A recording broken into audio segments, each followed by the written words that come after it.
மனுக்கள் வைகையாற்றில் மீண்டு வந்த அவலம் மக்கள் மத்தியில் பெரும் அதிர்ச்சியை ஏற்படுத்தியுள்ளது. தற்போது தமிழகத்தில் உங்களுடன் ஸ்டாலின் மனுக்கள் பெரும் திட்டம் முகாம் துவங்கியுள்ளது, பகுதியில் நடைபெற்றுள்ளது. தற்போது இம்முகாமில் ஒரு மாதத்திற்கு செய்யப்பட்ட மனுக்கள் 45 நாட்களுக்குள் தீர்ப்பு காணப்படும் என முதல்வர் ஸ்டாலின் அறிவித்திருந்தார். இதற்காக முழுவதும் உள்ள பல்வேறு பகுதிகளில் இந்த முகாம் நடைபெற்று வருகிறது.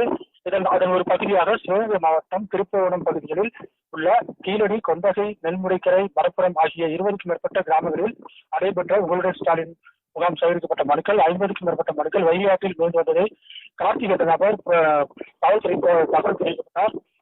அதனையடுத்து காவல்துறை வெளியிட்டு வந்து மனுக்களை சேகரித்து விசாரணை செய்து வருகின்றனர்.